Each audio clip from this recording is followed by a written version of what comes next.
Okay, Math at Work 10. This is our next lesson in Chapter 7 on trigonometry. So our last lesson we looked at similarity and scale, looking at different polygons with different, whether or not they were similar shapes or not.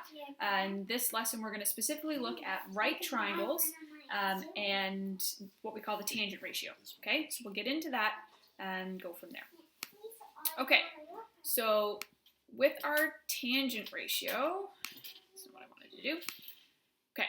So as mentioned, our last lesson focused on being able to identify similar shapes, and in this lesson we're going to be specifically looking at the relationship between side lengths of similar right triangles. So if we do have right triangles that we already know are similar, what's some of the relationships between their side lengths of similar right triangles? And in a way we've already kind of seen that, right? Like if we have similar right triangles, that if one follows the Pythagorean triple, they all follow the Pythagorean triple, right? So there's already that kind of relationship between those side lengths, but now we're going to kind of add in an angle.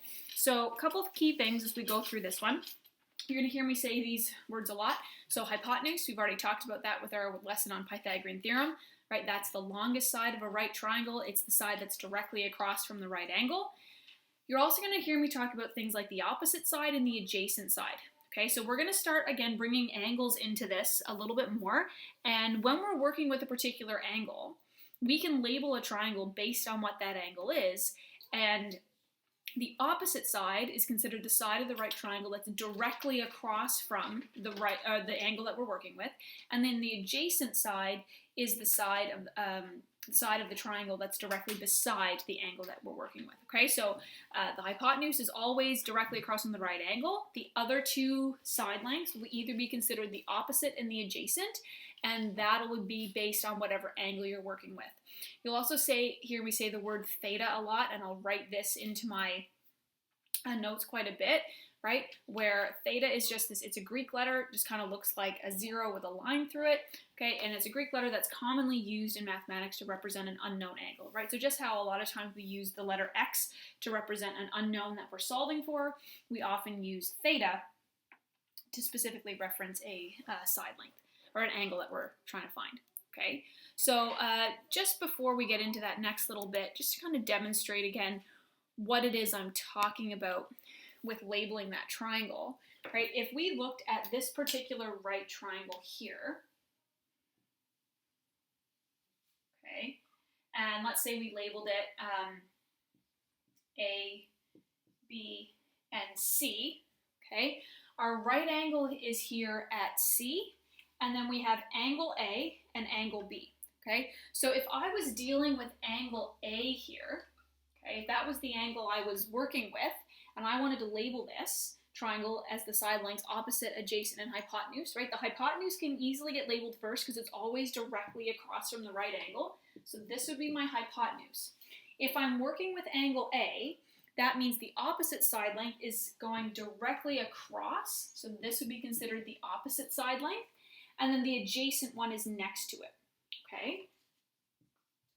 Okay, so yes, there are two side lengths that are next to that angle, right? This one and this one. But it can't be this one because it's the hypotenuse, right? So that's why it's good to label your hypotenuse first, because then you know that it can't be that one, right? So your opposite and your adjacent, okay? Now, again, similarly, we can edit this slightly and say, well, what if we weren't working with angle A? What if we were working with angle B, okay? So if angle B was instead the angle we were dealing with, right, we would label the triangle just slightly differently. The hypotenuse would stay in the same spot, but now if this is the angle we were working with, then this down here would be considered the opposite side length because it's directly across from angle B, and then this side length would be the adjacent, okay? So how you label your triangle depends on which angle you're planning on working with. All right, so let's get back to this lesson. So we're going to do a little bit of an exploration here, okay, and looking at the following similar right triangles, okay? So again, we talked about this in last lesson that shapes are considered similar if they have the same angles, right? Their corresponding angles are equal and their side lengths are proportional, okay? Now with triangles, as long as the corresponding angles are equal, you know that everything else can fit, right? Because all the angles would have to be, it would be the only way to make that triangle. Okay, so notice here what you have is 4 similar right triangles, right? And a quick confirmation can show that because again, you can see that they all have that right angle. They all have this 30-degree angle, and then because you know that the sum of the angles in a triangle is 180, you know that this would have to be 60, right? 180 minus 90 minus 30 will equal 60. So they all have the same angles. And again, even if we wanted to double check, we could say, okay, well, let's look at the bottom, right? To go from here to here, 2 times 2 is 4, and if I take 1.15 and multiply it by 2, I do get 2.3, right? If we start at that similar triangle, 2 times 4 is 8, and if I did 1.15 times 4, I would get 4.6. And then again here, if I did 2 times 5, I would get 10, and then if I did 1.15 times 5, I would get 5.75. Okay, so that all works out. So using that 30-degree angle, right, let's label the sides of each triangle as either opposite, adjacent, or hypotenuse, right? So I'm just going to kind of do this directly on the PowerPoint here, right?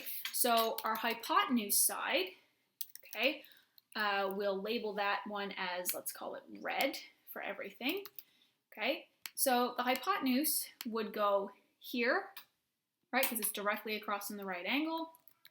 And it would also go here, and directly across from that right angle would be there, and again, directly across from that right angle would be here, okay?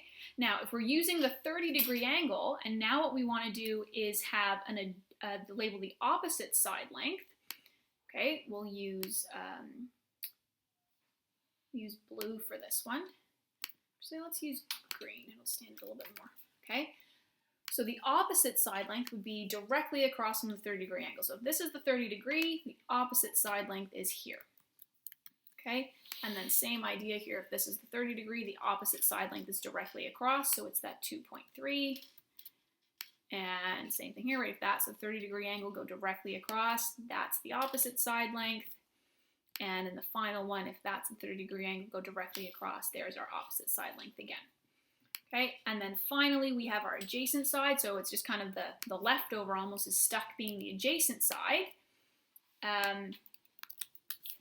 right?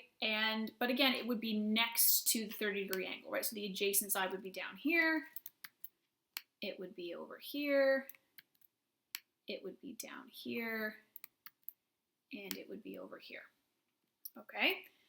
So we've got them all labeled. Now, for each of these triangles, okay, what we're going to do is we're going to divide the opposite side length by the adjacent side length and record the values in this table, okay? So if we do that, like in this first one, right, so you see here in the table, triangle ABC. So that's using this one here because it's A, B, and C. And what we're doing is we're going to take the opposite side length, which is 1.15 kilometers, and we're going to divide it by the adjacent, which is 2. So that gives us a value here of 0.575. Okay, now looking at triangle ADE, that's this one here, right? A, D, and E, and we're going to take the opposite side length and divide it by the adjacent side length. So opposite was 2.3, the adjacent is 4, and you once again get 0.575. If we look at triangle AFG, right, AFG here, we're going to take the opposite side length, 4.6. We're going to divide it by the adjacent side length of 8, and you get 0.575. And then finally, we look at triangle AHI here. Okay, take the opposite side length of 5.75, and we divide it by 10. And once again, 0.575. Okay, so obviously, each of these ratios is the same, right? In similar triangles, right, all with the same 30-degree angle and the triangles labeled the same way, if you take the opposite side and you divide it by the adjacent side, you get the exact same value no matter what, okay? So that allows us to come up with some conclusions, right? So for every similar right triangle, for any given angle, the ratio between the opposite and the adjacent side lengths is going to be equal. Right? So in that last example, the given angle was a 30-degree angle. If it was a 45-degree angle and they were all similar triangles with the 45, you still would have had the same thing. If you took the opposites and divided by the adjacents, same number. Okay? If it was a 10-degree angle, a 72-degree angle, it doesn't matter what the angle would be. If they were similar triangles, right? So any triangle that's a 90 and then whatever the angle is, Okay, if you did the opposite divided by the adjacent, you get the same value. Okay, and that's what we call the tangent ratio. Right, so the ratio between the opposite and adjacent side lengths for any given angle of a right triangle is called the tangent ratio. And the equation looks a little bit like this, right? So tan of theta, where theta represents any angle, is equal to the opposite side length divided by the adjacent side length. Okay, and then your tangent ratios for any angle can actually be found. They're constant, right? They've actually been determined. And you can find them all. They're all stored in your calculator using the tan button. Okay, so even if you're using your phone, if you just turn your phone sideways, you'll see a button that says tan. Just make sure your calculator is in degree mode. It's typically defaulted there. So if it's in your phone, just kind of open up your calculator and tilt it to the side. And if you don't see anything on the screen, right, that actually you're in default. To change it into radians, there's a button down the bottom that says RAD, right? And if you hit that button, you'll see a rad come up in the screen, but then if you hit DEG, you're back in degrees. So your phone calculators are defaulted in degree mode anyways. If you're using a scientific calculator, there should be like a little display somewhere that says like a little D or a DEG, and there's a mode button that you could choose, right? If you're not sure about your calculator, just send me an email and I can kind of walk you through it. Okay, so how do we actually use the tangent ratio, right? Why is this helpful and how can we use it to find things, okay? So since that ratio, the tangent ratio of any angle can be found using the calculator, we can use that ratio to find missing side lengths of right triangles when we have a given angle and either one of the opposite or the adjacent side lengths, okay? So that little equation that I showed you about tan theta is equal to opposite over adjacent, we can use that to figure out missing side lengths, okay? We can also use it to find out missing angles, but we're going to save that for another time, right? So in this example, right, you've got this person in a canoe in the lake or an ocean, and you've got an eagle or some sort of flying bird right up here near the top of the cliff.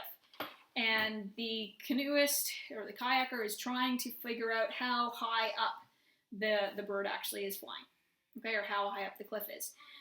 They know, or they've estimated, that their distance away from the base of that cliff is 84 meters, and when they look up, they have to raise their eyes up 50 degrees to be able to see that bird up there, okay? And we can figure that out. So I'll switch to the board again. All right, so what you have in that example, right, is you've got a right triangle that's been produced. There's your right triangle. This is the unknown side you're trying to find. This is a 50-degree angle, and this was 84 meters, okay? So again, the first thing you're doing in anything like any problem solving like this is you look at your angle and you label your triangle, okay? So the hypotenuse is always going to be directly across from the right angle, so I know that I can label this side as hypotenuse. Then we label the other side length based on the angle we have information about. So they've given us information about the 50-degree angle, so we can go directly across from the 50-degree angle and label side length X as our opposite side length, and our 84 meters is our adjacent side length, right? And then if we use our equation, right, so tan of theta is equal to opposite divided by adjacent, okay, we can start filling in the values that we know. So theta is a placeholder for an angle. The angle that we're dealing with is 50 degrees. So what we have then is tan of 50 degrees is equal to the opposite side length, which we don't know, so we can fill in the X, it's the unknown, divided by the adjacent side length, which we do know is 84. All right, now remember I said that all of your tan values are stored in your calculator. You can just grab your calculator and plug in tan of 50, or depending on your calculator, like if you're using your phone, you have to hit 50 first and then tan, okay? And you should get a value of 1.19175, right? And it does keep going, right? But if you wanted to just kind of use 4 or 5 decimal places to be as exact as possible, that's good there, right? So tan of 50, and all I'm doing is I'm plugging that in my calculator, I'm getting a value of 1.19175, and that's equal to X divided by 84. Right, so what that's saying is some number divided by 84 is going to equal 1.19175. So because this number is bigger than 1, I know that this should be bigger than 84. okay? But, I mean, it's not 2, so it shouldn't be double that. It's only a little bit more than 1, so I'm guessing my answer should be a little bit more than 84, but, you know, nothing more than 100, right, by estimate, okay? But how we solve for this, anytime you've got an equation that involves a fraction, okay, what you do to get rid of the fraction is multiply both sides by the denominator. So the denominator here is that bottom number, it's an 84. So what I'm going to do is I'm going to multiply both sides by 84. That'll cancel here. Multiply this side by 84 as well. So I'll do 84 times 1.19175, and that gives me a value of, 100.107 is equal to x, right? So I said kind of between, you know, somewhere bigger than 84 and around 100, right? No more than 100, so it's that 100 value, right? So to the nearest meter, this eagle or whatever bird it is flying 100 meters high. Okay, because we would round that down. All right. Now, some people don't actually like to put the decimals in. You'll just leave it as tan of 50, which is fine as well. If you literally just type in tan 50, then end your brackets, and then you multiply by 84, right? You still get 100.1073018. So keeping about 4 or 5 decimal places here is good enough to kind of keep everything the same. All right. Okay, so again, you see that same value there.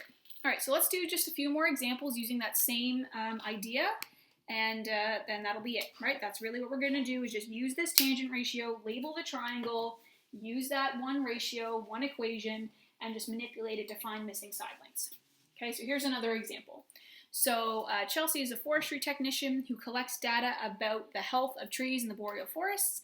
She uses a tool called a clinometer to help determine the height of black spruce trees. Okay, so the clinometer is just it's a device, a measuring device that you can use that helps measure the angle of elevation, right? So how much you have to lift your eye up in order to like see the top of something, right? So you kind of look through the top, right?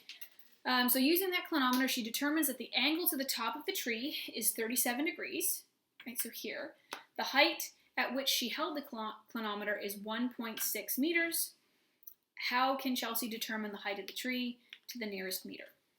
Okay, so again, I'm just going to redraw that little diagram here on my board before I switch it over.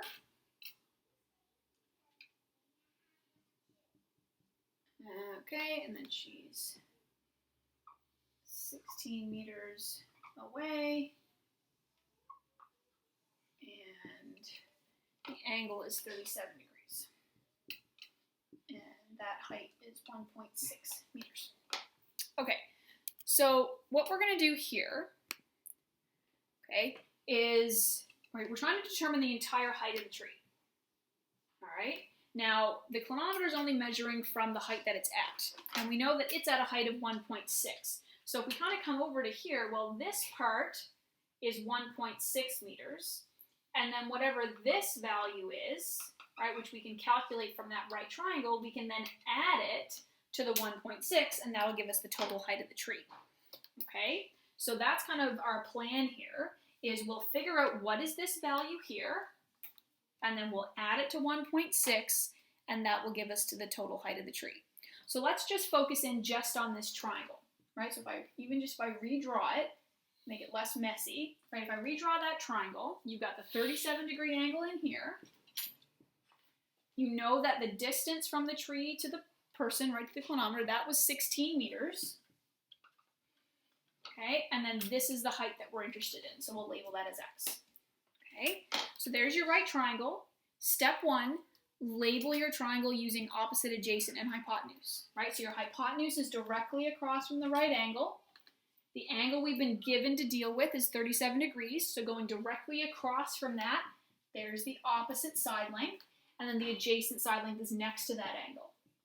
Okay, so here we see, yep, we've got the adjacent side length, and we're interested in the opposite side length, so we use a tan ratio, because it deals with the opposite and the adjacent, so tan of theta is equal to opposite divided by adjacent. Okay, so theta is the angle, 37 degrees, so tan of 37 degrees is equal to the opposite, which is the unknown x, divided by the adjacent, which is 16. Okay, so again, you can calculate what is tan of 37, right, just using your calculator. Tan 37 degrees, that's 0.75355 is equal to x divided by 16, right? And again, what you're dealing with here is you have a fraction. So to get rid of your fraction when you're dealing with solving equations is you multiply both sides by the denominator. So you'll multiply both sides, this side by 16, and you'll multiply this side by 16. So that'll cause those 16s to cancel. And then when you do 16 times 0.75355, you get a value, I'm just going to do it up here, of 12.0568 is equal to x. Okay, so the height from where the clinometer is up to the top of the tree is 12.0568 meters. And then the entire tree is that 12 plus the 1.6. So if I take that and I add 1.6 meters to it, I get a value of 13.6568 meters. And if we were asked to round this to the nearest meter, we would say that the tree is about 14 meters tall. Okay, if it said nearest tenth, we would have said 13.7. Okay, so just going back to see what that question really did ask. It just says, yeah, to the nearest meter. So we would go with the 14 meters tall. Okay. So again, what you're seeing there is the same idea, right? Where you start by drawing a diagram, right? You'll need to add the height of the 1.6 onto the right triangle, right? This is your opposite, this is your adjacent, right? They've done that same math there, multiplied both sides by 16. They've just kept it stored in the calculator, right? They didn't do the decimal approximation first. It's up to you how you want to do that. And then it's the 12 plus the 1.6 and then rounding to about 14. Okay? All right, let's look at example 2. All right, so in this one, Laura plans to have a wheelchair ramp built for her mother. The building code states that the angle that the ramp makes with the ground cannot be greater than 6 degrees. The landing is 3 feet off the ground. The walkway along the ground is 30 feet long. The ramp cannot exceed this length. Laura needs to find out if the ramp will fit between the edge of the landing and the far end of the walkway. If it does, she will hire a contractor. Okay. How can Laura determine how far along the walkway the ramp will reach? Express the answer to the nearest half foot. Okay. So a big part of this, again, is being able to sketch kind of the diagram here. Okay. So let's work through that a little bit. So the first thing is we know that the ramp angle can't be any bigger than 6 degrees. So let's set it as 6 degrees as like kind of the max value that we're dealing with, okay? So if this is going along the ground, right, and then it's going up, right, this is the end of the walkway, reaching all the way here, that is maxed out at 6 degrees, okay? We know from the question as well that it says that the landing is 3 feet off the ground. Okay, so this is where we're going. So this height here is 3 feet. Okay, and then it also says here that the walkway along the ground is 30 feet long. Okay, so it makes you feel as though, oh, okay, I can fill out all of this and I'm not solving for anything, right? But remember that what you're trying to see is, well, do I need to call the contractor or not? Okay, so again, looking at the question, it's saying the ramp cannot exceed this length. Laura needs to find out if the ramp will fit between the edge of the landing and the far end of the walkway. If it does, she will go and hire a contractor. Okay, so she's basically just making sure, if I install this ramp at 6 degrees, right, will it fit within the 30 feet limit? Okay, so this is actually a value we don't know. We're trying to see, all right, with a 3 foot height and a 6 degree angle, will this value be less than 30? Okay, if it's less than 30, we're good. If it's more, we've got bigger issues. We can't install this ramp safely. We're going to have to add pavement. It's going to be a bigger thing. All right, so let's figure out this value. Okay, so once again, first thing you do, label your triangle. So directly across on the right angle, that's your hypotenuse. The angle we're working with is a 6-degree angle. So we label our triangle based on that. So directly across on the 6-degree angle is this 3 feet. That's our opposite side length, and this would be considered our adjacent. Okay, so once again, we have information about the opposite. We're looking for information about the adjacent, so that is a tangent ratio. Dealing with opposite and adjacent side lengths, it's a tan ratio. So we can set up, right, tan of theta is equal to opposite divided by adjacent. Theta represents our angle, in this case 6 degrees. So tan of 6 degrees is equal to the opposite, which is 3, divided by the adjacent, which is the x. Okay, so again, we can figure out what is tan of 6 degrees, get a numerical value there. So tan of 6 is equal to 0.1051 is equal to 3 divided by x. Okay, now, this is the same process that we just talked about, except there's one extra step. Because remember what I said, anytime that you have an unknown in a fraction, right, when you're solving any sort of equation with a fraction, you need to get rid of the fraction by multiplying by the denominator. You might say, yes, but Ms. Keats, the denominator here is x. It's an unknown. How am I supposed to multiply both sides by x? It's fine. You can still do it, right? You multiply this side by x, and you multiply this side by x. That causes those x's to cancel, leaving you only with a 3 on that side of the equation. And then what you have here is a value that, no, we still can't calculate it, but we can represent it as x times 0.1051.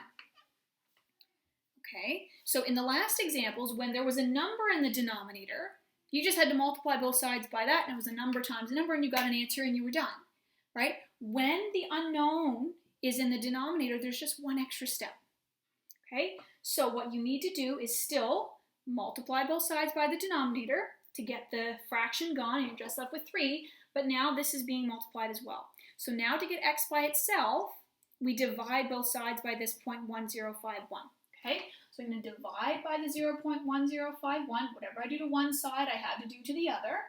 So that's going to cancel. So x is going to equal 3 divided by 0.1051, or 3 divided by tan of 6. And you get an answer of 28.5 feet. Okay? So what that means is that if we install the ramp with a 6-degree angle going up to a height of 3 feet, the ramp is going to extend 28.5 feet along the walkway.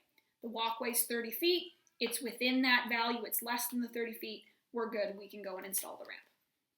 Okay? All right, so again, you see that value. Right, so 28.5 feet. So again, you'll notice here, you don't have to figure out that decimal approximation of the angle. You can just plug it straight into your calculator like this, right? 3 divided by tan of 6 degrees, and you get the answer the same way. It's really a personal preference. I'm doing it, writing out the number values for you right now, just because it's, for some of you, it's a very new concept of what this tan 6 is, right? So it's something that you can calculate, you can get a numerical value for it, and then it's just all of the same solving equations, rules that kind of come into play. Okay. All right, we'll do one final example, and then I'll let you kind of work with your own questions here. Okay, so in this example, Liam is collecting data about how far away bald eagles live from the nearest place they can catch fish. He is standing at the water's edge and sights a bald eagle's nest in a tree. The nest is 27 meters above the ground. He measures a 19-degree angle to the bald eagle nest.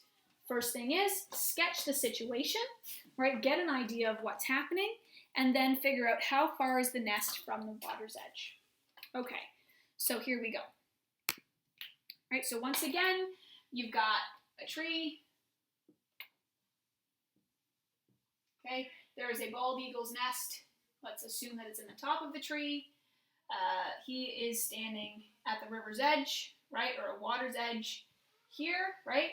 And he knows that the tree, or the bald eagle's nest, is 27 meters high, and when he looks up at it, measures it as a 19-degree angle. We're interested in how far away horizontally is the tree from the water's edge.